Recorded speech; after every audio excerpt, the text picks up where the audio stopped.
amigos, bienvenidos a un nuevo capítulo de Hablemos de Weed, un podcast muy 420 donde nos sentamos a responder las míticas preguntas en torno al mundo del cannabis. Su buen amigo Nacho Torrejón transmitiendo desde aquí solo buenas vibras desde Buena Flora, el club de los amantes de la cannabis. En esta sesión número 55 nos sentamos a conversar con Carolina Nazar, a.k.a. la jardinista Dab Era, reconocida y destacada cultivadora local. ¿Sabías que estuvo a cargo de un cultivo de cannabis de 6.900 plantas aquí en Chile? En una hora de solo buenas vibras nos cuenta sus mejores experiencias con la planta, cómo se enamoró de ella, sus primeros pasos en el cultivo y cómo luego llegó a trabajar en la plantación de cannabis más grande de Latinoamérica. Conoce también su experiencia trabajando directamente con las comunidades locales, acercándolas y haciéndolas parte del proceso de crecer la planta, para así divulgar los beneficios de la cannabis entre las familias, tal como lo hacemos aquí, en Buena Flora y Hablemos de Weed. ¿Más sobre resinas? Ajá, quédate, aquí comienza Hablemos de Weed. ¡Po! Hola Carolina, ¿cómo estás? Bienvenida a este nuevo episodio de Hablemos de Weed. Un gusto tenerte aquí, Carolina, a.k.a. la jardinista Dab Era.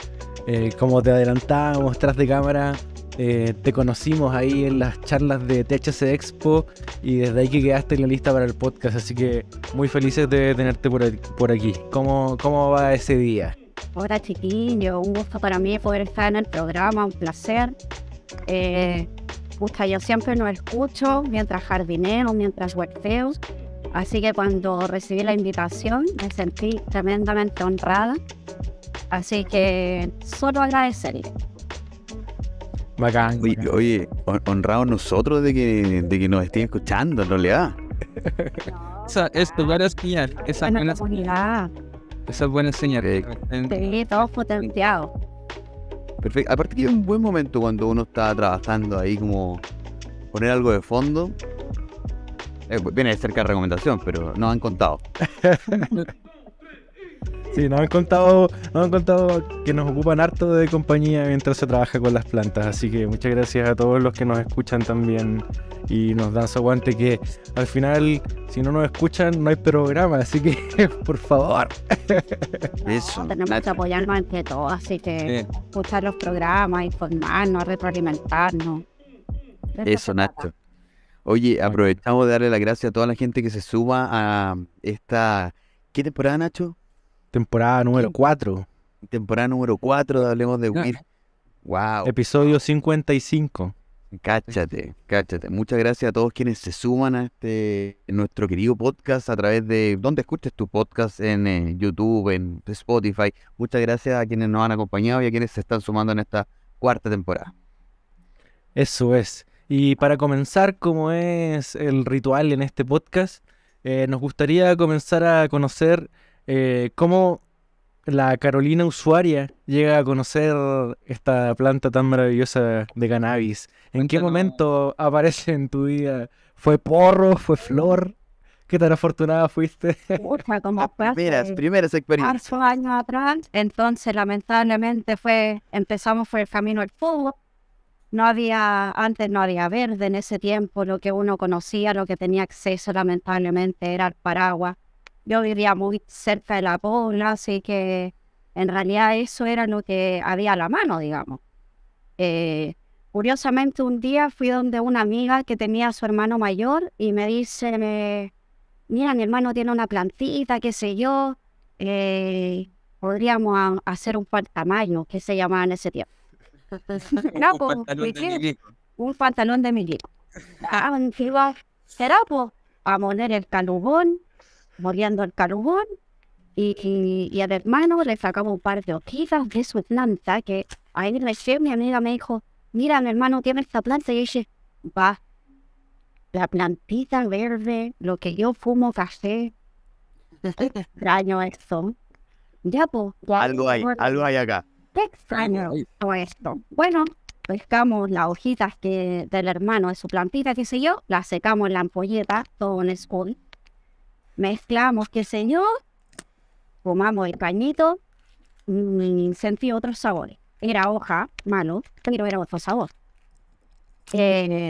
Después ya tuve la oportunidad de probar una flor con semilla, pero era un cogollo.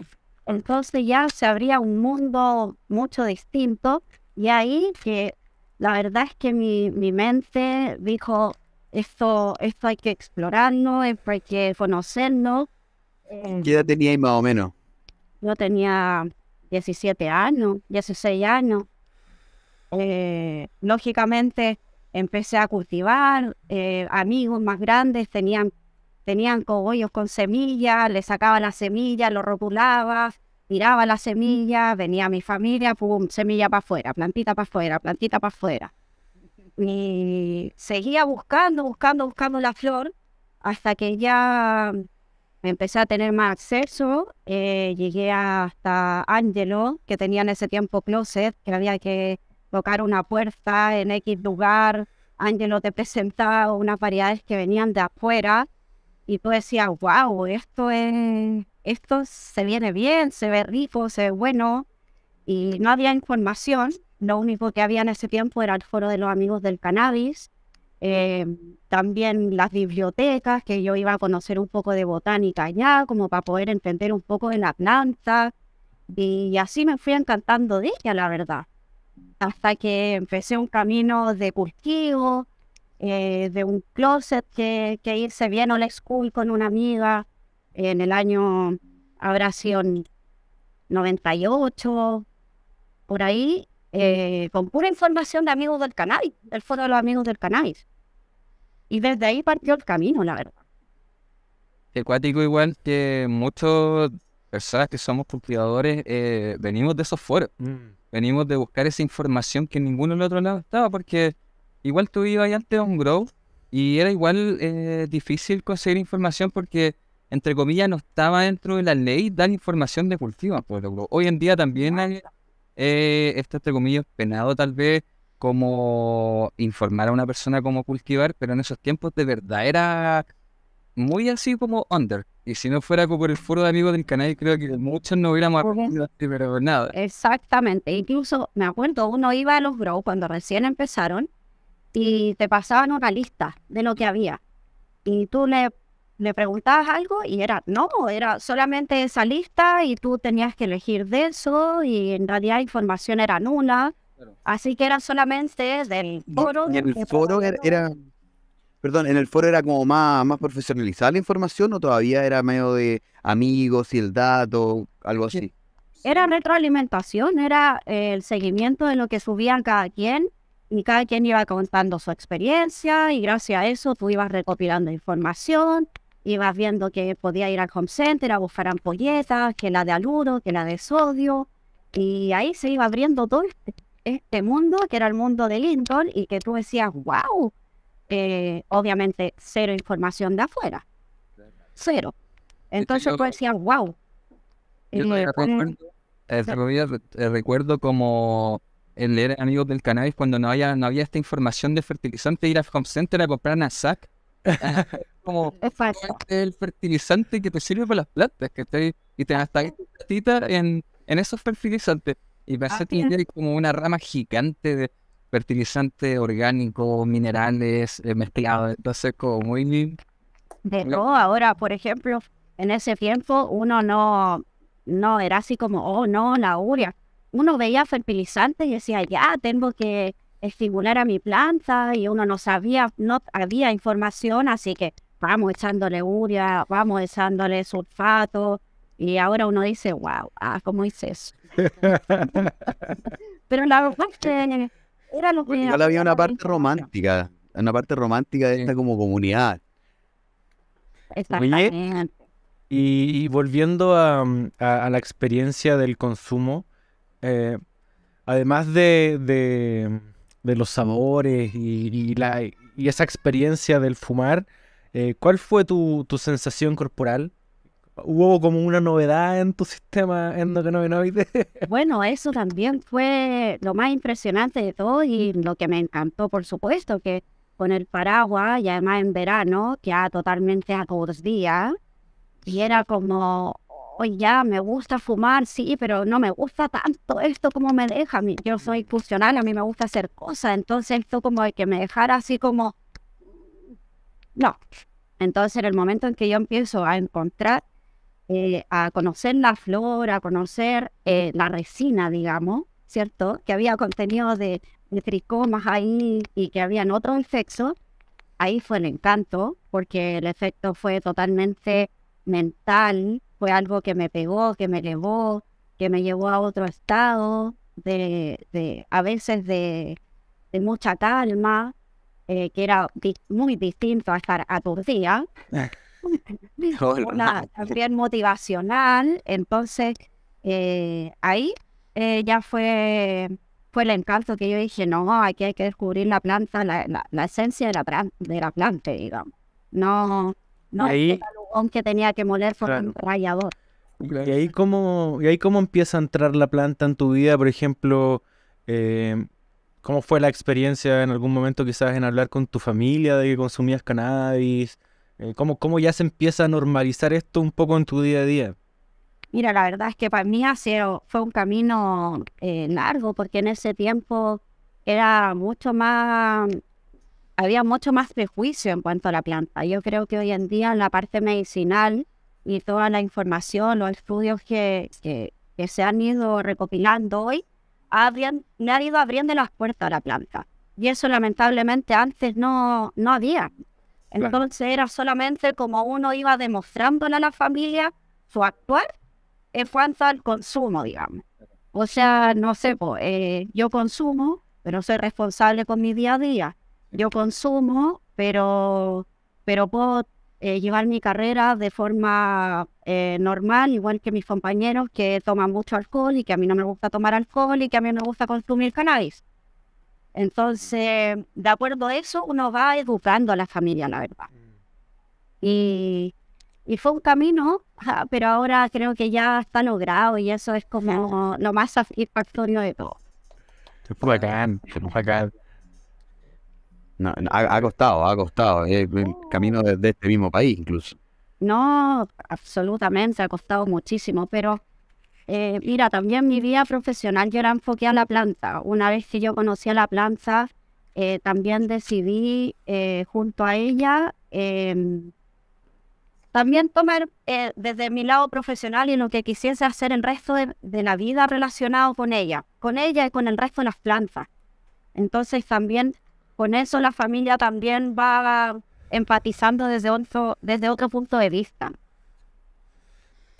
Esa va a ser la subsiguiente pregunta que te vamos a hacer, pero antes de ir para allá, quería preguntarte el día de hoy sobre tus rituales con la planta. Tus formas favoritas de consumo al día de hoy, cómo lo llevas, le das Aprovechar. como alguna intención según el momento. ¿Cómo es tu relación con la planta el día de hoy?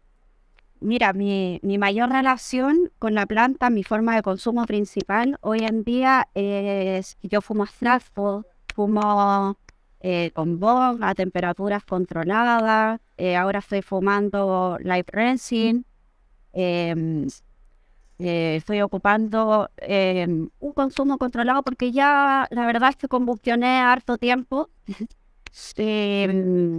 Y ya la verdad es que no era muy compatible con mi día a día. A mí me gusta el uso del cannabis diario y también quiero ser funcional con ella y no lo estaba encontrando, la verdad, mucho con la combustión. Así que es por eso que decidí trabajar y tuve la suerte de conocer los extractos y mi forma de consumo es el bong, mucho los Fafco que tienen temperaturas controladas que son súper eficientes con las fumadas, así que eso, bueno, mi consumo es diario, la verdad, y soy súper funcional a eso, o sea, hago mi día a día, hago mi trabajo, todo. Hay un acompañado de cami- la planta. hay un camino igual de descubrir como la dosis, la forma en que más te gusta fumar. Un camino que, bueno, yo no sé si llevo tanto tiempo fumando, me gusta fumar en varias formas, pero claro, siento que también hay un descubrimiento de cómo a uno le gusta fumar más y qué le gusta fumar más. Y eso como que tampoco toma tan poco tiempo. No, absolutamente. Además que también antes no conocíamos más otros tipos de consumo que no fuera la combustión, por ejemplo, Después, claro, empezamos a conocer los edibles, pero los edibles son, a mi punto de vista, ¿cierto? Porque cada quien tiene su punto de vista. A mi punto de vista son para ocasiones especiales. Ahora con la experiencia también siento que los edibles tienen que ser, o lo que a mí me gusta es más que nada la experiencia culinaria más que la pegada. Y después ya llegamos como a la forma de consumo de los extractos, ¿cierto? Que es como la nueva era de los extractos. Y conociendo eso, la verdad es que yo quedé encantada y por el momento es como lo que me acomoda, lo que me gusta y con lo que quiero disfrutar mi día a día y mi vida. No sé qué vendrá después. Claro. Sí, está, Quiero sorprender. Ahí vas a ¿Qué estará inventando Elon Musk? Pero la tercera va a estar bueno porque eso es lo que nos motiva de la planta, que todos los días tenemos algo por lo cual trabajar. Al final, el camino siempre ha sido ascendente al final. Bien. Oye, mencionabas el live resin, si no me equivoco. Sí. ¿Puedes contarnos un poco para los amigos que no conozcan quizás ese formato de extracto, cuáles son sus características? Por supuesto, mira, el live resin es un extracto en base a planta fresca. Nosotros cosechamos la planta cruda o viva, como se llama, y dentro de esto hacemos un proceso que es pescar esas flores, congelarlas y por medio de una acción mecánica, digamos, que es agua, hielo y agitación, extraen los tricomas de estos fogollos, ¿cierto? De estas flores frescas y desde ahí secarlos. Cada quien tiene su forma, ¿cierto? Yo hoy en día trabajo con una liofilizadora, que es lo que hace secar este producto. Y aquí lo que hacemos es extraer todos los tricomas, extraer todos los cannabinoides, los terpenos de la planta en forma fresca. Entonces, ¿qué es fumar casi la planta viva, digamos? Esto no es que, entre comillas, cuando tú llegas y cortas la planta y haces este proceso. Sí, la planta está viva, digamos, nosotros nos saltamos al proceso de secado. Ya, entiendo. ¿Ya? Y desde ahí extraemos los tricomas con agua, hielo y agitación, puede ser con las lavadoras, con malla y con distintas micras, pues extraes los tricomas de estos, luego te sale ahí toda la malla, ¿cierto? Y eso lo llevas a secar. Se supone que la última micra, entre comillas, es lo que te da como el producto más puro, ¿o no? No necesariamente. Ya. No, ahí tendríamos que entrar en varios detalles. Pero, por ejemplo, lo que hemos visto es que entre 160 y 90 micras es donde nosotros podemos encontrar las glándulas más cabezonas, ¿ya? Y que tienen mayor contenido de cannabinoides y de terpeno. Claro, porque, por ejemplo, lo que habíamos comentado anteriormente con Ignacio, es que yo mucho tiempo hice bubble hatch, pero con unas bolsas y hielo seco, o solamente con hielo. Y claro, el producto que yo conseguía era un polvito muy blanco, desde muy blanco hasta muy oscuro, pero sin olor. O sea, Eso es lo se que pasa. perdían todos los terpenos en el lavado.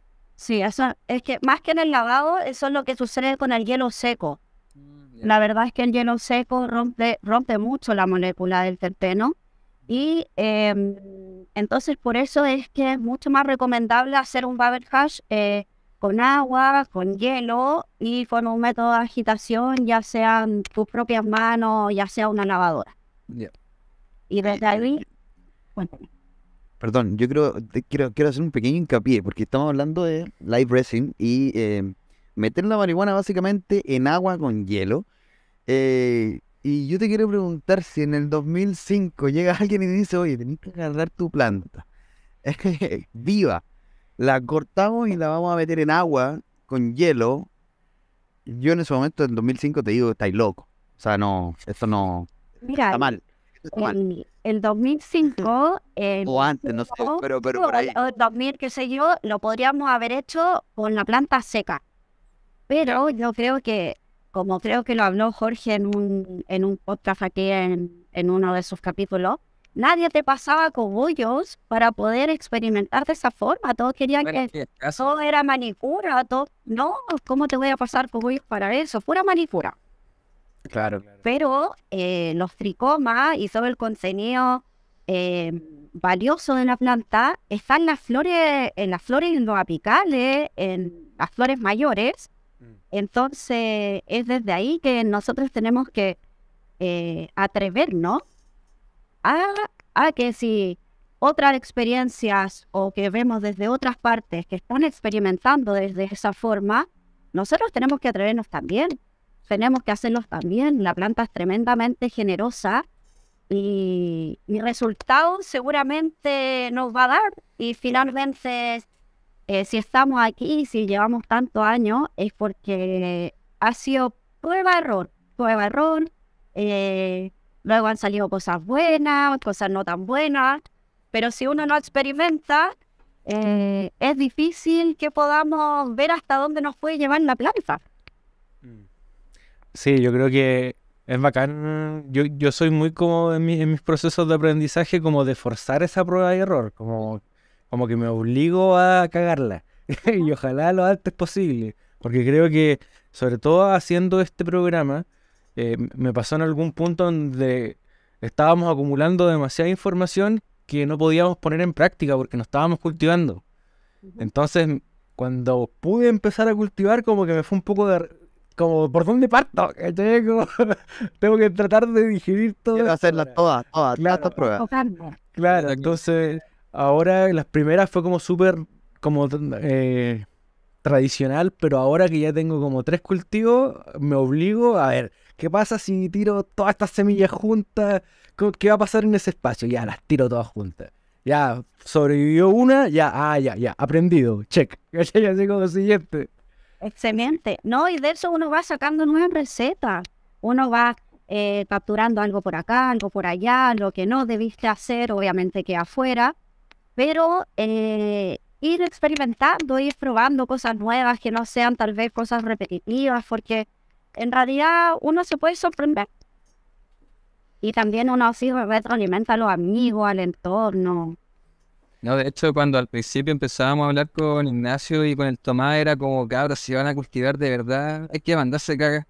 Yo les decía a los cabros, yo no soy un buen profesional, nada que ver con eso. Pero he tenido harta experiencia de cultivo exterior, interior, plantas feminizadas, macho, hembra. ¿Cachai? Entonces era como, cabros, de verdad, hay que cagarla. ¿Cachai? Y hasta hoy en día que cultivamos es como... Puta, me mandé una cagada con el agua, o sea, regué más las plantas de lo que tenía que regarlas, y es como después, ¿por qué hice esa weá si se supone que sé cómo regar las plantas? Pero creo que siempre, y lo que más hablaba todo es como el ensayo y el error, y aprender del error, y seguir embarrándola hasta que llegáis a un momento que todo es buena simbiosis contigo y la planta, y eso es como lo más importante, ¿cachai? Así que yo creo que ese es como el norte que siempre hay que seguir. De tener como esa conexión con la planta, de aprender a convivir con los errores que tienes con ella y aprender de ella. Oye, Caro, ¿y te sorprendiste cuando cultivaste por primera vez?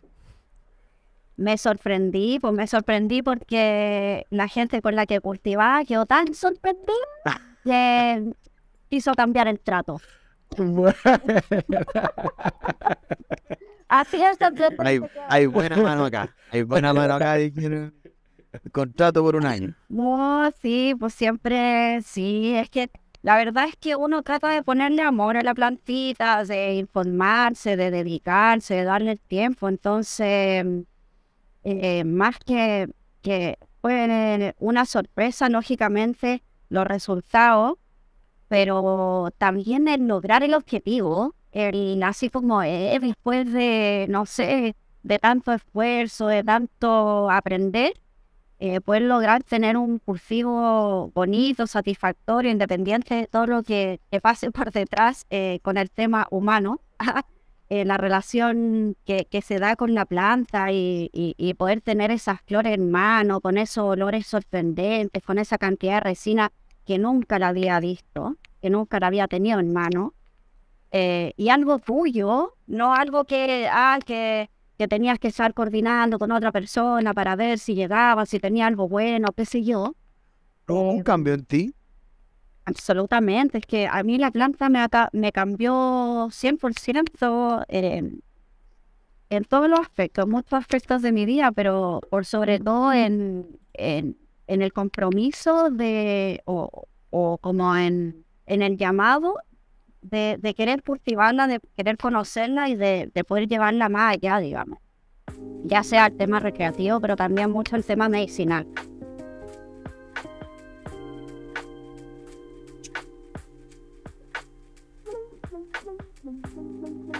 Oye, y yo te quería preguntar, ¿cómo fue esta decisión de, ya, cuando cultivaste, pero cómo de pasar a profesionalizarlo más?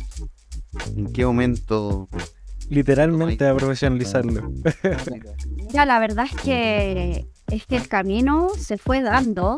Yo estudié ingeniería, primero estudié agronomía, queriendo conocer la planta. Me di cuenta que era todo tan estructurado y que en realidad me estaban llevando a un tema productivo y nadie me está enseñando mucho de botánica, de taxonomía y de cosas que yo buscaba para poder crecer con la planta. Ahí decidí cambiarme de carrera a ingeniería en paisaje y ahí tuve la oportunidad de tener profesoras en que me enseñaron realmente lo que yo buscaba. Con eso creo que me fui profesionalizando porque me fui entendiendo las plantas en realidad, cómo era su funcionamiento. ¿Qué era lo que buscabas? Buscaba entenderla desde su todo, desde su estructura, poder entender la semilla, poder entender la generación, poder entender la botánica, la taxonomía, sus ciclos, todo. ¿Y este conocimiento que fuiste obteniendo fue directamente de la cannabis o fue en base a otras plantas que lo fuiste integrando después a la cannabis? Es que fue de todas las plantas, lógicamente porque no le podía decir a mi profe voy a poner. Claro. O no es encantado, no encantado. Yo creo que al día de hoy nosotros sabemos que hay un par de universidades en donde profesores nos han recomendado. Nos han recomendado como podcast.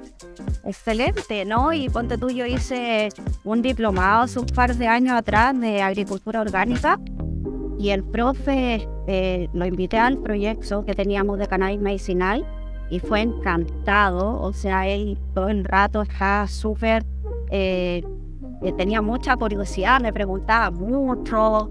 Él decía que la cannabis debería incluirse como un cultivo más en Chile, tal como está el maíz, tal como está la papa, como fue el cáñamo antiguamente.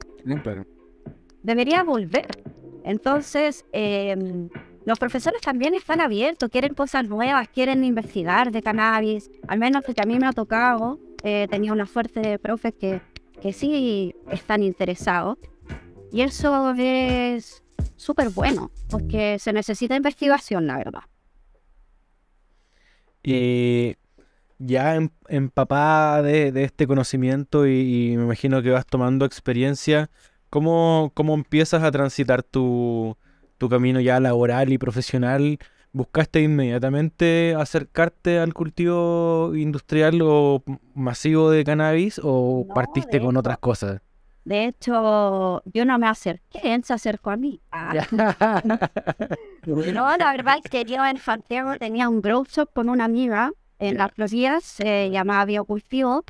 Tuvimos un par de años y saben que yo iba a carretes y toda la gente, o la mayoría de la gente, bueno, yo sacaba un cañito y todos me quedan mirando así como, oh, el olor, sí, no. Y me empezaron a preguntar. Ya, y yo me respondía, qué sé yo, obviamente, grupos discretos, íntimos, ¿cierto? Los amigos. Me empezaba a contar todas sus preguntas, me empezaba a responder lo que ellos necesitaban. Y de repente dije, esto yo creo que lo puedo traspasar a otro nivel, digamos, a que sea una colaboración, que sea un aporte, digamos. Entonces, ¿cómo puedo yo ser un aporte? ¿Cómo puedo yo traspasar esta información a alguien que la necesita? Y fue ahí que justo yo me cambié de Santiago a región porque decidí que ya necesitaba salir de Santiago por un tema de espacio, de desconexión, Libertad. de libertad, etcétera, etcétera. Y justo llegó Daya Linares, que Ana María fue a dar una charla ya sobre, estaban recién empezando con el tema de cannabis medicinal, y desde ahí salió un reportaje que ella había ido a dar la charla, y creo que ahí se me abrió un poco la mente de decir, ¿y por qué no puedo no solamente contarle a mi amigo la experiencia, sino que tal vez poder traspasarlo a gente que lo necesite? Y ahí me puse en contacto con ciertas personas que iban a ayudar en esa charla y empezamos a hacer charlas de cultivo de cannabis medicinal. Primero para 5 familias que tenían pequeños con epilepsia refractaria. Bueno, esto como con el apoyo de Daya. ¿Sí? Bueno, la Buena. pero nosotros en forma independiente con 4 amigos. Ya. Hay una persona, la Vero, que ella nos dirigía, digamos. Nos dijo, chiquillos, hay este proyecto, hay pequeños con epilepsia refractaria, que son epilepsias que no responden a medicación. Son enfermedades complejas que la verdad es que yo nunca había visto y que fui aprendiendo mucho de eso. Y la verdad es que llegamos a súper buen puerto. La gente cosechó, tuvo una relación con la planta, también la relación se pudimos crear entre pacientes y nosotros los jardineros, que muchas eran familias, papá, mamá, hijos, y nosotros jóvenes traspasándole nuestra información, era potente. Y fue muy potente lo que se creó, la verdad. Tuvimos 5 años haciendo talleres de cultivo en el sur de Chile, traspasando información a mucha gente en Linares. Estuvo súper bueno eso. Y con Perdón, esto, quiero detenerme un poquito ahí. ¿Por qué era tan potente? ¿sabes por qué era potente? ¿Era Porque era súper... inmediato? Uno, eran los resultados inmediatos, que la gente... La verdad es que yo no puedo decir que la cannabis es la panacea, porque no lo es, sería súper irresponsable de mi parte, pero sí de que ayuda y que otorga calidad de vida y que ayuda en muchos aspectos, que gente no había encontrado ayuda y que mucha de esa gente también, sorry que lo diga, pero había sido un poco, puede ser un poco duro, pero manoseado por la farmacéutica, porque también los recursos económicos que ellos tienen que desembolsar ahí son súper potentes. Entonces, cuando tú le dices, no, el taller es gratuito o solamente nosotros queremos traspasar nuestra información y queremos liberar en la planta, eso es potente para la gente. Y sobre todo que eran charlas súper transversales en términos de edad. O sea, nosotros podíamos encontrarnos con el joven, no, con los amigos Los lolos. los amigos que querían empezar a cultivar, como con una abuelita que era una eminencia en química, que tenía 88 años y que ella logró hacer sus propias fumadas para mitigar o para bajar sus dolores en articulaciones. Entonces, cuando a ti se te acercan personas de todas las edades y te dicen, oye, puede cosechar mi plantita, puede hacer mi medicina, puede ayudar a mi vecina, con mi vecina estamos haciendo aceite, o estamos cultivando juntas, o no sé, mucha gente que también ya solo cultivar les hace bien, ya tener una interacción, una relación con la planta les hace bien, ya me iba con mi corazoncito feliz a la casa. Feliz, porque yo siento que la plantita es tan generosa, en mi vida que tengo que entregar. No me decimos que ahí rompí como el estigma que siempre hablamos, que es un estigma que ha crecido hace muchos años acá en Chile, que es como el loco que cultiva o la persona que cultiva es la persona como volada, es la persona que anda robando, es la persona que está haciendo mal, pero no es así. Entonces, siempre es bueno como romper ese estigma y enseñarle a todas las personas, sea una persona pequeña o una persona más grande, ¿cachai? De cómo puede así, ayudar la cannabis en la vida, po. Es como, no sé, de verdad enseñarle a la abuelita que hasta ese tecito de cannabis que se quiere tomar le puede servir. Porque hasta eso le ayuda, le da, entre comillas, una esperanza de que no se va a volver como una drogadicta por estar tomándose un tecito de cannabis, sino que le puede ayudar. Así es, y los terpenos que hay en esa agüita relajan a la abuelita, y por eso le encanta. Y en los campos gozan de eso y comparten. Así que la verdad es que el camino del cultivo medicinal ha sido súper también potente e importante. Bueno, y a raíz de eso, de los talleres, justo se dio que, Allá iba.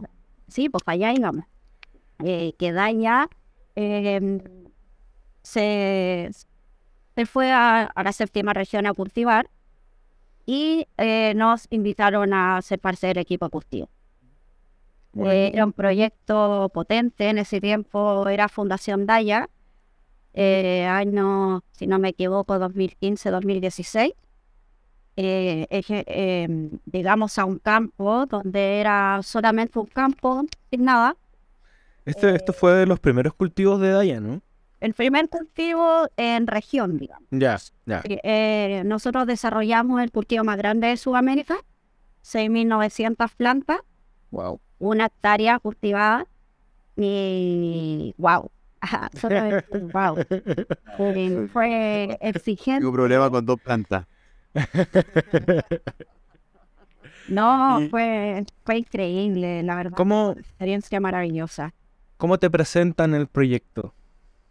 Mira, la verdad es que Pablo, que es el jefe de operaciones de Daya en este minuto aún, él me invita al proyecto, nosotros empezamos a armarlo, él venía con una base y nosotros empezamos a armarlo en mi casa. Empezamos a afinarlo en mi casa, íbamos juntos al campo. Yo, mi oficio, digamos, es la instalación de sistemas de riego automático. Ya. Y desde ahí yo le ofrecí la ayuda a Pablo si es que necesitaba para hacer instalaciones de riego, la verdad sí, con el fin de aportar en el proyecto. Y vimos que podíamos hacer un buen trabajo juntos, digamos. Y desde ahí empezamos a visitar el campo, se empezó a unir gente que quería colaborar y empezamos empezamos este maravilloso camino, desde la nada. Desde hacer un tranque, desde... Eso. Es decir, ¿cómo pasáis de una escala menor o no sé, piola a 6.000? Porque estamos hablando, no sé, por ejemplo, factores que tienen que considerar los amigos que nos están escuchando. Esto, por ejemplo, era un cultivo exterior. Sí, era un cultivo Ya. exterior. Mira, bueno, No, ¿cuáles son como los... ¿Qué tomas en consideración? ¿Cuál es tu Excel? ¿Cómo sé, caché? Ya, necesito... ¿Cuántos kilos de sustrato necesito preparar, cachai? ¿Cuántos kilos? Eso. cada detalle. Por eso es que estuvimos un montón de meses antes. Bueno, Pablo ya traía una base, pero meses antes planificando el proyecto y viendo cada detalle para que así en el momento en que les dieran el permiso, ¿cierto? Porque siempre estuvimos condicionados a los permisos y a las fechas de que lo obtuviéramos, que no era así como, no, chiquillos, a ver cuándo quieren, en agosto, para que pueda, Claro. no sé, Ya, terminar tranquilo en septiembre, no, sino que les damos el permiso el 16 de noviembre. Claro. ¿Cachai? Y Se te así pasa- como Se te pasa la ¿Cómo lo fecha dejas? y... Pasa la Sonar. modo full. ¿Cachai? Entonces había que optimizar el tiempo. Eso, Nosotros sí. teníamos que armar un campo en un tiempo muy acotado, teníamos que armar todo en un tiempo muy, muy pequeño y también con pocos recursos, ¿cierto? Con poca mano de obra, entonces teníamos que ser eficientes, nada más que ser eficientes. Y lo logramos, lo logramos. Mira, yo creo que lo más importante era cumplir con los requisitos del SAT. Y dentro de eso, la seguridad es clave. Entonces, una vez que tú ya cumples con ciertos requisitos, ¿cierto? Tú ya puedes ir avanzando, ¿ya? Pero era un tema porque, por ejemplo, ya mezclar sustratos para 6.900 plantas. Después, ya, terminemos las 6.900 plantas. Hicimos siembra directa, ya, maceta por maceta. Después ya, teníamos creo que 16 variedades en ese tiempo. Ya, marquemos las variedades, pum, ya, ordenémoslas en el invernadero. Entonces, eran trabajos de semana. Pero todos estábamos tan motivados y era, en el fondo, para mí, era cumplir un sueño. Entonces yo lo iba a dar todo. Nada, lo mismo si es que tenía que, no sé, estar día a noche, yo la verdad es que me siento como una herramienta de la planta y si la planta me pide trabajo, yo ahí estoy para poner mis manos con ella. Tú estás ahí trabajando feliz. Sí, absolutamente. O sea, mis trabajos anteriores, yo hacía paisajismo y plantaba algo y con la gente que trabajaba era como, oh, qué ganas de plantar, esto fuera una plantita canal. Y yo creo que tanto que lo repetimos. Sí, es verdad. Oye, ¿y esto cultivaron siembra directa en la maceta final? No. Ah, ya, fueron haciendo trasplante de las 6.900 plantas. Es que teníamos que irme a la segura. No, teníamos que irme a la segura, entonces no es como, ya veamos qué pasa, sino que Claro. ya, si tenemos que hacerlo nomás, démosle para adelante. Oye, ¿cuánto eran ustedes? Dime que eran 25 al menos. No, nosotros, Mica. bueno, había mucha gente que iba de apoyo según como la labor que había que hacer. No sé si había que mezclar sustratos. Hubo mucha gente, muchos pacientes que fueron a ayudar, Ya. también muchos amigos que fueron a ayudar. Qué bonito eso. Sí, bacán eso, bacán. El compromiso de la gente es súper bacán. Pero eso también uno cosecha un poco lo que va sembrando, entonces uno también siempre fue comprometido con los pacientes y desde ahí creo que hay un amor mutuo. Oye, De todas ¿y maneras, otra relación. cuál fue el tamaño final de la maceta? No, en este tiempo fuimos a suelo. No teníamos los recursos suficientes. Me acuerdo que llegó un container de sustrato de siembra, que es súper generoso, pero nosotros no teníamos sustrato como para decir, oh, no, vamos a cultivar, no sé, en 200 litros Ya, o en 100 litros. Así que fuimos a suelo nomás con todo. entiendo. O sea, terminaste Así los que trasplantes, 900 algo. terminaste los trasplantes y de ahí a suelo. A suelo. Máximo. Sí, ya cuando la planta estaba de un porte considerable, ¿cierto? Con varios pisos, una planta vigorosa, fuimos afuera. ¿Y ese suelo tuvieron que prepararlo? Mira, Digo, me la iba para allá verdad, la verdad es que nosotros fuimos aprendiendo durante la marcha. Y dentro de eso, preparamos suelo, sí.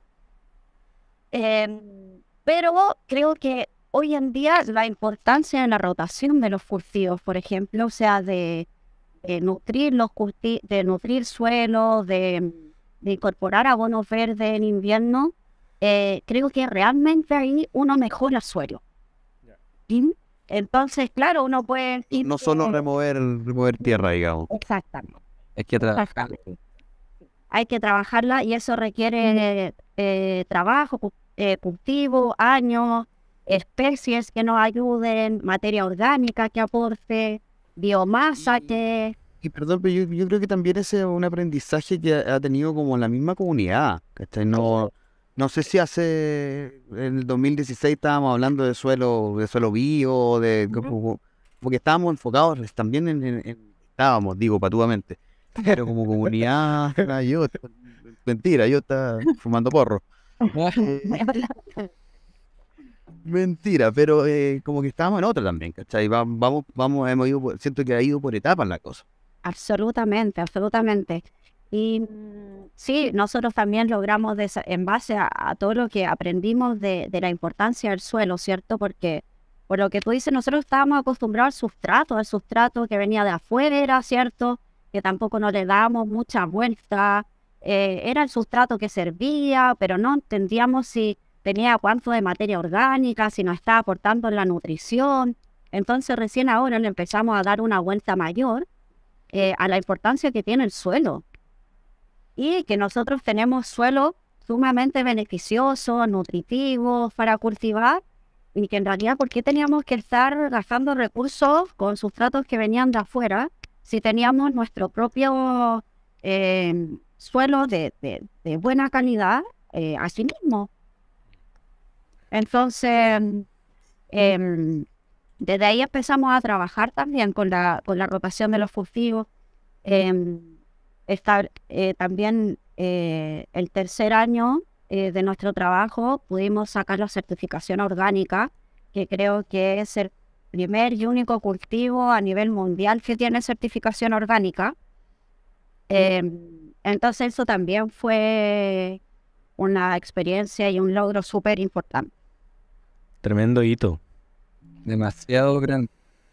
Es que de verdad, yo me acuerdo que, claro, yo en algún momento escuché del cultivo que iban a hacer en Linares, porque tengo como familiares en Parral, estaban como hablando de, no, van a hacer un gran cultivo de marihuana en Linares, y van a estar como los militares, y van a poner una rueda.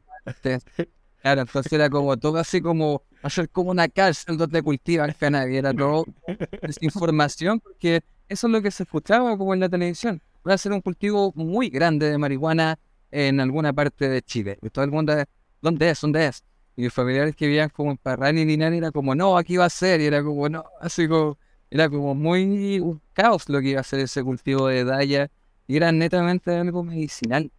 Absolutamente. Ayudar a todo el mundo, pero en ese tiempo todavía estaba este estigma de que era solamente como para los drogados, ¿cachai? Como que la cannabis medicinal no existía. Y sigue pasando muchas veces, pero de verdad, como decía el Nacho, eso fue como un hito. Y también pasó muy por abajo. Hay mucha gente que tal vez nunca se enteró de ese logro que hizo Fundación Daya. Y gracias a ustedes, ¿cachai? A las personas mismo. Y es como que creo que el sueño que tenemos muchos cultivadores de poderlo llevar a ese nivel de ayudar a la gente. Así que de verdad, muchas Sí, gracias totalmente. por tu trabajo y por el trabajo de todos los demás. No, bacán, súper buen trabajo. La verdad es que pararse en febrero, hacer como un 360 en ese campo, yo me paraba en mitad y decía, wow, así, gracias, gracias. Estaba como que no lo creí. Es un sueño. Me pasó muchas veces que no lo creía, que de repente me despertaba y decía, wow, estoy viviendo mi sueño, vámonos con todo. Y en el fondo esa era la motivación, esa es la motivación del día a día. Sí, el cultivo de la planta es súper exigente. Sí. Es bien exigente en verano, cuando las temperaturas son súper altas, con esa cantidad de plantas. Pero la verdad es que también yo encontré un equipo súper comprometido. Empecé a trabajar también con señoras de ahí mismo de la zona, con mujeres de la zona, y que nunca habían visto una planta. Ellas estaban acostumbradas a trabajar con cultivos convencionales, digamos. En la zona se cultivaban muchas frambuesas, arándanos, pero ver una planta de marihuana jamás.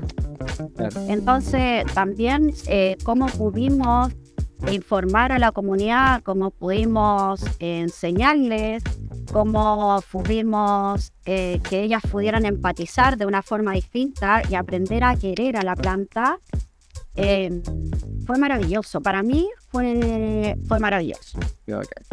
Escucharme trabajando, estábamos podando, raleando, y una de las señoras cantaban, ellas te iban preguntando, tú le ibas contando. Entonces la verdad es que lo que generaba la plantita ahí era súper feliz. Me imagino que debe ser súper gratificante el ver que gracias a lo que uno ha podido traspasar como enseñanza, al final esas personas están sintiendo algo muy similar a lo que uno sobre la planta al final.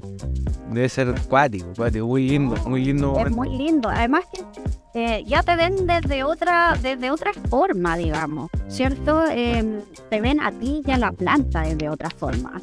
Y también a tu entorno y a todos los que la consumen, todos los que tienen relación, hasta con tus propios hijos. Nosotros logramos a veces que algunas dejaran cultivar a su hijo, porque ya ellas entendían que era necesario el acceso a la plantita, el buen acceso a la plantita, que incluso ellas podían enseñarle a cultivar, que incluso para sus familiares, que si tenían alguna patología, poder ayudarlos con esa patología. Entonces, que en el fondo todos nos relacionáramos con la planta, que no fuera solamente un trabajo, sino que fuera algo más potente. Romper el signo. Exacto. Sí, se rompió ahí, Sí. se rompió el paradigma de ellos, pero de verdad, o sea, no No, y un cambio de ahí para adelante. hacer comunidad canábica, pues, ¿cachai? Y ahí ya estoy haciendo comunidad canábica con gente que nunca tuvo relación con la planta. Imagínate el ver una persona de 45, no sé, que tiene un hijo que está fumando marihuana escondida y ella va a trabajar con la planta. Imagínate el quiebre que tiene en su mente. O sea, el saber que ella le puede enseñar a su hijo que puede cultivar en su casa sin necesidad de tener que ir a arriesgarse a comprar así una población, ¿cachai? O ir a comprar un tipo de cannabis o de marihuana que no sabe la procedencia. O sea, hacer comunidad canábica dentro de un trabajo creo que es lo más apto para empezar a informar, ¿cachai? Así que, Exacto. Y es parte de liberar la planta. Si nosotros vamos contando los beneficios, si nosotros vamos contando lo bueno o todo lo lindo que nos trae cultivar, ya si en un par de casas dejan tener una plantita, ya un logro. Y así se van a ir sumando más casas y más casas y más casas, y la plantita va a estar más presente en la vida de la gente y vamos a tener que ser una mejor sociedad. sí. Tal cual. ¿Y cómo ves ese avance tú en la sociedad desde esa fecha a esta parte? ¿Cómo estos cultivos medicinales a gran escala han habido más, de todas maneras, pero cómo lo ves tú en general, como avanzando? No sé. Mira, la verdad es que desde esos años nosotros lo veíamos súper auspicioso. Venían desde Colombia, venían desde Perú, miren lo que están haciendo, qué sé yo. Pero después, a través de los años, fueron creciendo los otros países de Sudamérica y lamentablemente Chile se fue quedando. Los inversionistas o quienes tenían esperanza en poder poner lucas acá y que se pudiera cultivar, ¿cierto? Creo que aguantaron varios años y ya los otros países dieron otros pases y en el fondo seguir aguantando acá sin legislación, tantos años en la misma, se ve un poco pausado. Ojalá es que con este gobierno, que este año ya las cosas cambien y que en realidad haya escenario para todos, que haya escenario tanto para los cultivos industriales, para los cultivadores, para los programas, para todos los que necesitan desarrollarse en la industria del cannabis. Lamentablemente hemos visto que con respecto a los cultivos industriales no han podido tener retornos económicos, no han podido desarrollar productos. Recién Daya este año va a poder exportar y quizás ahí se va a poder ver un escenario un poco distinto que sea ojalá auspicioso para mucha gente más, para muchas más instituciones. Creo que como hablamos anteriormente, el cultivo de cannabis tiene que ojalá establecerse como un cultivo agrícola más y dentro de eso haya muchos actores que podamos ser todos parte, ya sea en forma independiente o industrial de la planta. Claro. Pues, eso un poco, porque tiene que Oye, tener un había para eso en Chile. Hay muy buenos cultivadores. Hacer comunidad. Ahí- comunidad. Voy a ir para allá al respecto del escenario de Chile, pero antes te tengo una pregunta y la siguiente se vincula con Chile. ¿Cuáles fueron en relación al cultivo de las 6.900 plantas, para ir terminando con ese tema? ¿Cuáles fueron como con los mayores desafíos que te encontraste al final? Como, sí, ¿qué fue lo más difícil? Como que tú decís, oh, esto no, ¿cómo voy a solucionar esto? Mira, yo creo que nos fuimos presentando con varios desafíos, pero yo creo que claramente uno de los principales desafíos es la cosecha. Definitivamente la cosecha. Hay que lograr una línea productiva súper eficiente para poder lograr el objetivo en el menor cantidad de tiempo posible. La cosecha de cannabis tiene cosecha y post cosecha, ¿cierto? Bien prolongada. Son varias labores que hay que establecer, ¿cierto?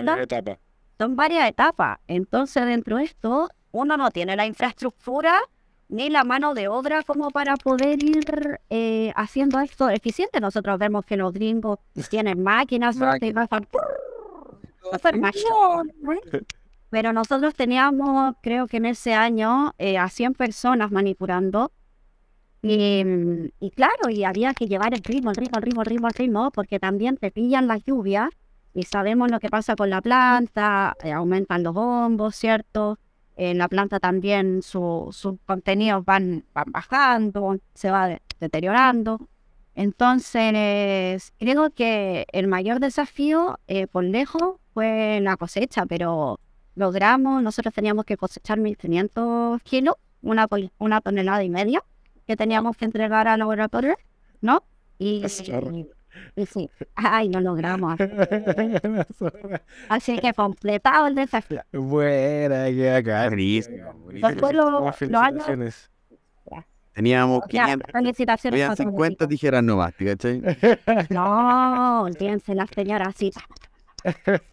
Sí, todos poniendo lo mayor, todos poniéndole el power para lograr el objetivo. Así que se logró y todo súper bien. Después, los años posteriores, entendimos que no era necesario sembrar tantas plantas o cultivar tantas plantas para sacar rendimientos similares, sino que nosotros haciendo distintos manejos, distintas labores y entendiendo de mejor forma cómo se cultivaba, ¿cierto? Cannabis. No había experiencias antes, no era como que tú ibas donde Don Pedrito y podías ir a visitar su campo, sino que era ir redando en el camino. Entendimos que podíamos tener menos cantidad de plantas y que íbamos a tener mejor producción o la misma producción. Así que ahí Qué lindo empezamos ese camino, porque me imagino a menor escala es como cuando uno parte con el indoor y dice, ya, listo, tengo 1 metro, 25 plantas acá, para sacar y después empezar a entender que, bueno, no es necesario, pero es como, es un camino también.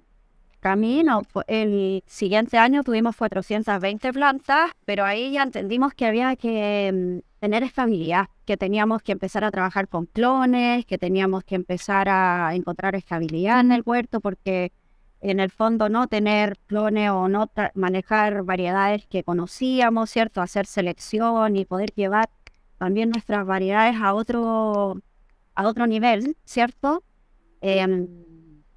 Era importante también para la analítica, para los mismos pacientes, poder tener nuestros cloncitos, poder forjar con nuestras variedades y tener un abanico genético completo, ya sea de CBD, THC, ratio 1:1, 1:2, lo que se necesitara para poder cultivar, digamos. Y ahí hicimos como 4.000, 5.000 clones. Logramos 100% de enraizamiento, hicimos un montón de pruebas de campo, fueron tesistas también al cultivo, practicantes, muchos profesores, entonces también se generó mucha investigación súper potente ahí. Yo te tengo 2 preguntitas.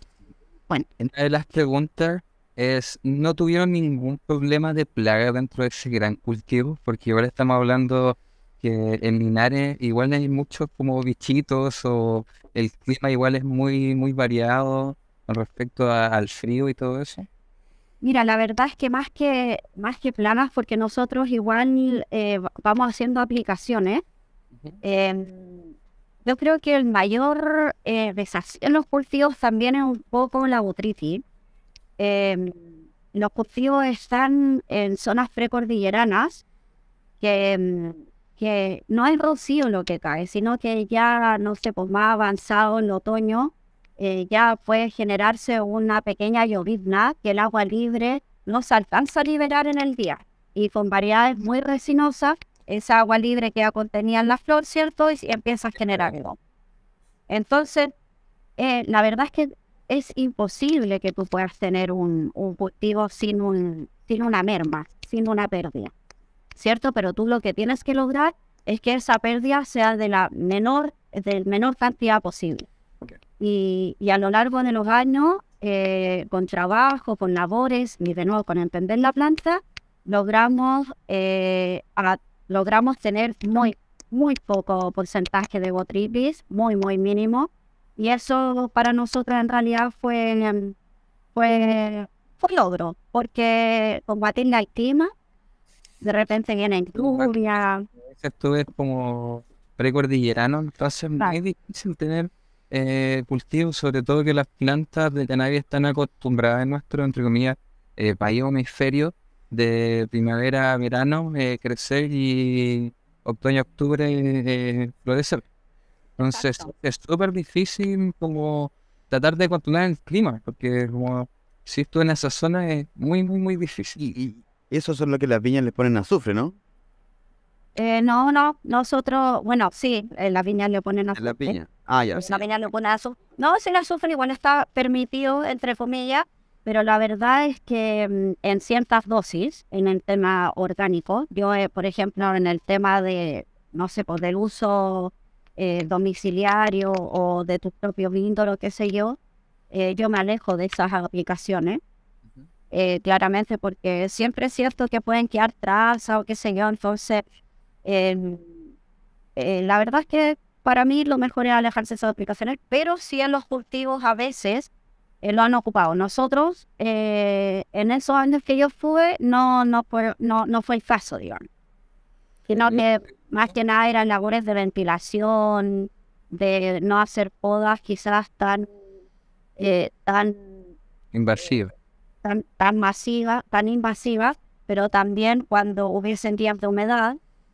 Entonces ciertas labores que fuimos estableciendo y que nos fueron ayudando a ir mejorando el tema de no tener tantas enfermedades. Pero era muy bueno. Y otra pregunta tiene que ver con respecto a los esquejes. Porque tú le recomiendas a la gente que se lance con los esquejes, porque de verdad mucha gente es como, no, es que no sé cómo hacerlo, no sé qué hormonas ocupar. Yo creo que es como un buen punto de partida para relacionarse así como, entre comillas, a fondo con la planta. Como poder mantener una genética y poder crear plantita a base de una ramita que cortaste. Yo creo que es como súper bonito. ¿Tú recomiendas hacer eso? Sí, por sobre todo. Lo que pasa es que, mira, tú si encuentras una variedad que es lo que tú buscas con respecto a aromas, ¿cierto? Con terpenos. Si es que tiene abundante resina, ¿cierto? Y si es que en el fondo satisface todas tus necesidades, ¿cierto? Es difícil que después tú vuelvas a encontrar algo similar. Hoy en día es tan amplia, tan grande la gama de semillas y rebancos que en el fondo encontrar algo que te guste es un camino, y es un camino de tiempo. Entonces, si que uno quiere optimizar el tiempo y si uno quiere quedarse con algo que le gusta, de calidad y que en realidad es lo que uno quiere, lo mejor es tener cloncitos, de todas maneras, con la estabilidad que te das. Para mí es súper simple lo de los clones, es más que nada condiciones. Por ejemplo, yo muchas veces no tengo promotores de enraizamiento ni tengo hormonas de enraizamiento, y hay algunas variedades que son tan generosas que solamente con las condiciones enraizan. Ujú. Entonces hay que arriesgarse con los clones. Sí, de todas maneras. Ahí uno va viendo también cuánto tiempo quiere conservar ese clon. Si ya, no sé, pues te aburre, tú le dices a un amigo, hoy tengo este cloncito, me lo pueden guardar por un tiempo, qué sé yo. O no sé, pues tú consérvalo, ves si es que te gusta y tú por mientras pruebas otras cosas y uno por mientras prueba otras cosas, porque también a mí me gusta ir probando otras cosas. Claro, van liberando espacio. Ir liberando espacio, porque se trata de ir jugando, ¿cierto? No nos podemos quedar siempre con lo mismo. O sea, a mí al menos no me gusta eso. Igual tenía algunas variedades o caminos favoritos, ¿no? No, de todas maneras. Lo que pasa es que en el camino de ¿Cuáles son los los tuyos, más o menos? frascos, también nosotros tenemos que encontrar algunas características en las variedades. Ya, por ejemplo, que sean variedades resinosas, que tengan ciertas cualidades el tricoma. Entonces, cuando yo encuentro algo, trato como de atesorarlo. ¿Hay algún terpeno, algún sabor o alguna variedad que te guste más que otra hoy en día? Mira, ahora en el último tiempo he estado trabajando mucho con variedades frutales. Ya. Por ejemplo, he estado trabajando con 2 y 2, con banana, con la watermelon spittles, con la GMO también, con ahí el ajo. Y así me gusta ir experimentando distintos terpenos, la verdad. Pero me acerco mucho más a las frutas. Eso es como Bueno, lo que me ha gustado y lo que he estado trabajando este último tiempo. yo tengo unas de las preguntas finales ya de este episodio. Nos quedan unos pocos minutos, pero quedan todavía unas últimas preguntas. Y en Chile tenemos como un harta tradición de cultivos, del agro. Y generalmente lo que vemos es que se cultiva en el exterior, en granjas, y no hay mucha tradición como de cultivo en almacenes y indoor, como de manera industrial, como quizás en otros lugares del mundo. ¿Cómo crees tú que se va a, o cómo te gustaría que se va a desarrollar la industria del cannabis en Chile? ¿Va a seguir esa tradición de cultivo en exterior, o crees que igual en algún momento se podría acercar a que nos encontremos con mega galpones llenos de luces? Mira, la verdad es que yo creo que eso se va a ir dando según lo que pida el cliente. Y si es que el cliente pide un producto quizá un poco más exclusivo, sin traza, que se tenga que desarrollar en indoor como mucho más controlado, Ujú. ¿cierto? Yo creo que se lo van a desarrollar en indoor.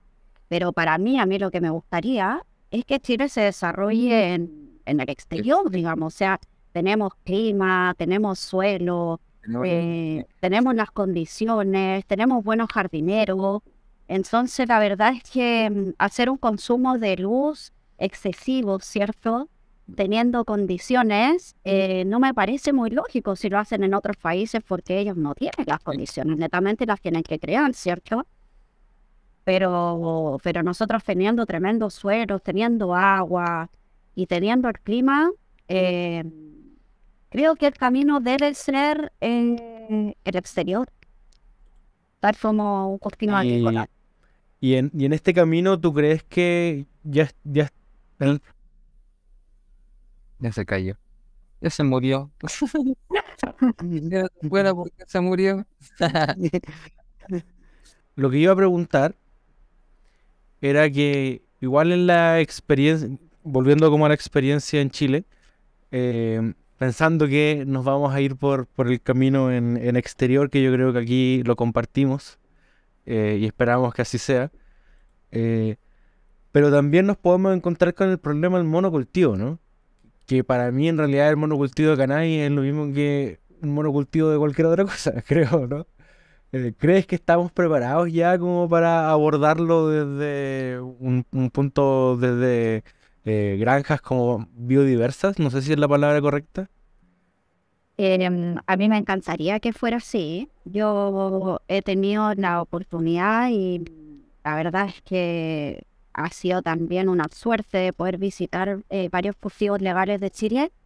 Y creo que varios tienen esa visión y saben lo importante que es y es lo que debe suceder, porque también es un beneficio súper grande para el cultivo en sí, digamos, para el lugar donde uno llega a cultivar, ¿cierto? Que tiene que tener un respeto por la comunidad, ¿cierto? Para que se establezca armonía.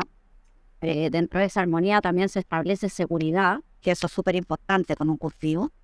Entonces, desde ahí, también nosotros optimizamos los recursos desde el mismo cultivo, porque nosotros también ayudamos al ecosistema mismo, ¿cierto? Reducimos las aplicaciones, reducimos, si hacemos rotación, vamos aumentando la nutrición de nuestro suelo, vamos aminorando la cantidad de malezas, vamos ayudando a la estructura del suelo, vamos ayudando a la materia orgánica que generamos, ayudamos a crear diversidad en el entorno. Entonces, claramente, si es que estamos hablando de llevar desde buena forma un cultivo, ojalá sea biodiverso. Ojalá haya biodiversidad. Yo sé que también es difícil porque tener la mano de obra para varios cultivos, ¿cierto? También coincidir con los tiempos de cultivo, de cosecha, pero hemos visto que en experiencias de granja de otros países se desarrolla, lo logran y hay muy buenos resultados. Se puede tal vez empezar por cultivo con cannabis y flores, por ejemplo. Y después empezamos también a incorporar otros tipos de cultivos, importantes los corredores biológicos, ¿cierto? Para atraer insectos, para atraer fauna. En el fondo, crear un ecosistema biodiverso. Ellos una simbiosis. Biológica, claro, exactamente, hacer lo que se hacía antiguamente en el campo, digamos. Trabajar también de forma respetuosa, ¿cierto? Sin agrotóxicos, que eso también es esencial para mantener la conservación del suelo y mantener en un buen estado el cultivo. Tenemos que pensar que son cultivos medicinales. Entonces, si son consumidos por personas, ¿cierto? Si es que el producto va a ser llevado a algún producto elaborado para consumo de personas, a mí me parece que lo más consciente es poder trabajarlo desde lo orgánico, ¿cierto? Desde una agricultura sana, desde una agricultura limpia, sin agrotóxicos, sin químicos. Sí, yo creo que eso es lo que estoy hablando, es súper importante, como empezar a también, además de entender a las plantas, empezar a entender el suelo y estudiarlo, porque siempre hemos estado acostumbrados al típico sustrato de los grow o comprar en la feria, que es un sustrato muy ácido, y nunca nos preocupamos, entre comillas, de la biodiversidad que podemos crear solamente con tener un buen sustrato, tener un sustrato, entre comillas, vivo, y darle la oportunidad de hacer una simbiosis de la tierra, la planta y la misma diversidad que hay ahí donde estáis cultivando. Así que sí, tienes como toda la razón con eso, de crear como una simbiosis total. Oye, Caro, Cuéntame, te Nacho. quiero dejar terminar lo que ibas a decir, pero en honor a la conexión, para que no tengamos problemas, luego ya voy a ir con la última pregunta de este episodio. No, Así que era solamente eso, como recalcar la importancia de la conservación del suelo, ¿cierto? De respetar que si uno va a cultivar a otra comunidad donde uno está llegando, ¿cierto? Tener el respeto también por esa comunidad y ese entorno, por la gente que vive ahí. Y fuera de lo que ya hemos conversado, que al final estructura mucho una visión como a futuro, ¿qué otras cosas quizás te gustarían ver a futuro en el desarrollo de la cannabis en Chile? A mí me gustaría ver un mercado exponencial para todos. Lo escuché también de Jorge un tiempo atrás, de Resina, que dijo que un buen modelo para la cannabis sería algo similar a lo que pasa con la cerveza. Y creo que es un súper buen modelo, que cada quien podría producir a la escala que puede, ¿cierto? Tener sus productos, desarrollarse desde donde pueda y como pueda, ¿cierto? Claramente, ojalá que los cultivos industriales se potencien, crezcan, pero creo que ya como lo hablamos, es importante que se desarrolle la comunidad canábica de Chile en forma completa, integral, que haya cabida para todos. Eso creo que es clave, y es clave que pase luego, es clave que pase pronto. Ya toda Sudamérica tiene buenas noticias o han avanzado. Entonces cuando viene gente de afuera, ve nuestros trabajos, ve lo que se desarrolla, y todos piensan que aquí en Chile es cultivo legal. Cuando vienen todos piensan que aquí es legal. Y cuando uno le empieza a explicar, dicen, pero ¿por qué venden semillas? ¿Por qué venden semillas? ¿Por qué venden bol? Así, ¿Por qué todos suman en la calle? ¿Por qué hay tan buenos cultivadores? ¿Por qué se ve tan buen trabajo? Entonces ya es hora de que Chile tenga su podio en el mundo, ya sea reconocido en el mundo, y que nos dejen desarrollarnos de una buena. Ya es la hora, ya. Ya está bueno. Ya está bueno, ya. Ojalá todos los que tenemos fuera de este gobierno, que hayan realmente cambios, y todos los que están legislando y que se la están jugando también para que hayan cambios, hay que apoyar desde todas las sendas, desde todo el activismo canábico, y estar en todas las marchas, estar toda la información que se pueda, para así tratar de liberar la plantita, liberarla cada vez más. Informar. Ya pues, don Boris. Sí, ya pues, don Boris, ¿hasta cuándo? Tommy, tú tienes la palabra final. Eso, ¿la pregunta final o de la despedida? No, la despedida. La despedida. Le damos las palabras finales a la Caro, pero tú dale. Eso. No, agradecer de nuevo a toda la gente que nos escucha, que está escuchando este y otros capítulos. Les recuerdo, como siempre, que todos los capítulos de Hablemos de Weed están disponibles en Spotify, completos, todas las temporadas, gratis. No cobramos Patreon, así es que por favor, pues denle ahí, síganos en Spotify, síganos en YouTube también. Su pago es el follow.